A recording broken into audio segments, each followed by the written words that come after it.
When a father and daughter run into a unicorn with their car on a way to a weekend retreat, the animal gets investigated by the billionaire strategist that ultimately gets them on the way to discovering the powders.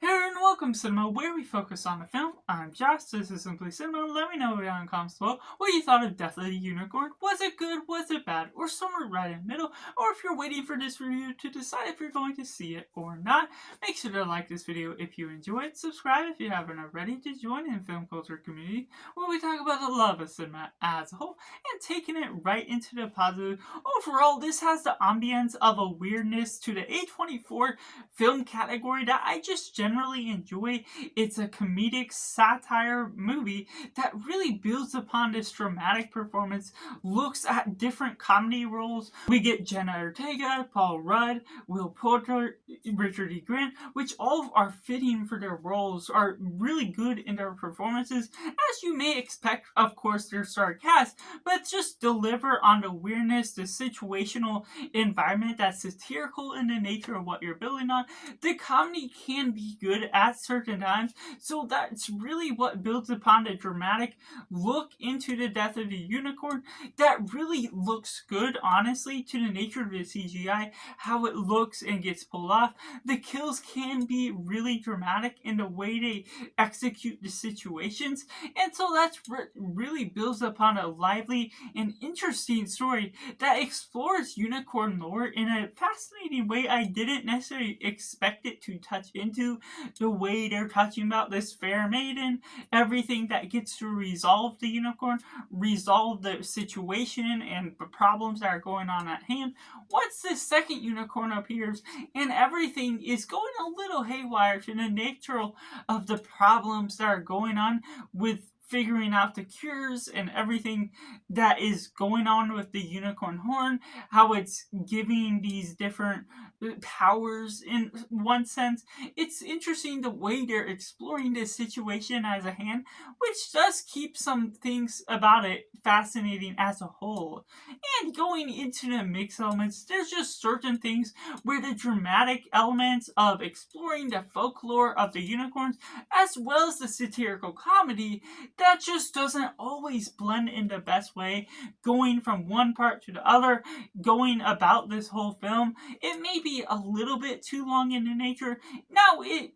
could be much longer, and fortunately it wasn't, but even at an hour and 45, it could be cut down a little bit to the nature of what feels a little padded in some situations because of the flow of certain things and the ideas where the comedy just doesn't always work 24/7 all the time throughout the situation that is going on. And some of it is not necessarily spoiled, but already shown in the trailers alone, that if you've already seen them, like myself, then you're already getting accustomed to hearing the joke over and over, and so it's not as dramatic of an effect once you're getting the movie in the context of what it is. And there's also some things with the unicorns they could have explored a little bit more to how certain things come about and the nature of what you're getting out of the father and daughter relationship, how you're exploring that, and then just getting this whole business deal that can be fine as a whole, but fine isn't always the best to what you're building up and establishing all these different pieces of the puzzle that builds up this film to be something great for the role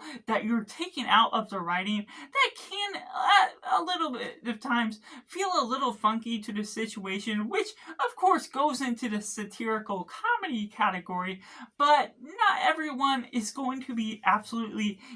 awed by the nature of what all that can be pulled off by the end of the day. Which takes me into the negatives, to which some of these characters, and by that, they're built up in almost a hateable way, which doesn't necessarily aid my mixed elements to the film, because the nature of these characters going in extreme decisions, other elements that make sense, it's sort of animal cruelty in one sense, but the film doesn't necessarily express itself to be going in that thematic direction. So there's an odd offbeat sort of situation where the satirical comedy, the dramatic roles, and then also certain ideas, you don't necessarily know directly what this film is all trying to speak, or if it's trying to speak on something, but it's obviously doing all these weird things for the sake of being weird, that where weirdness can be my type of tempo of exploring film,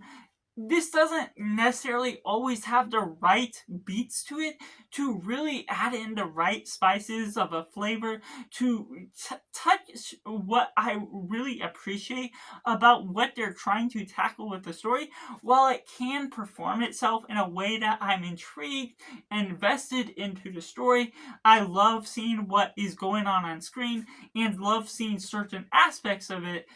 It just doesn't necessarily feel like it has all the right tempo to really build upon these characters that just aren't as likable to the extreme situation they're going in. And while you can defend certain characters for their own worth, there's Jenna Ortega. Her character is pretty much a standout in standing alone in her beliefs, and that almost makes it feel a little off for the nature of what you're all getting into, and then having to resolve by the end, having to forgive and redeem certain characters for what their worth is. So there's just a little bit of a weird characteristics to the nature of what you're doing, and because of that, you can almost have a prediction to what characters might get killed off, how it all comes about, to the nature of what stems from these characters not necessarily having the ideal beliefs or other things, and how that all resolves to the situations of what you are siding with when it comes to the unicorns. So that's just my personal review for Death of a Unicorn, which I have to rate a simply 5.5 out of 10. Let me know down in the comments below what you thought of Death of a Unicorn. Was it good? Was it bad? Or somewhere right in the middle? I'd love to hear all your thoughts about the weirdness of this film, and make sure to like this video if you enjoy it. Subscribe if you haven't already to join in Film Community, where we talk about the love of cinema as a whole. So that's just all, and make sure to do yourself a favor and go watch a movie.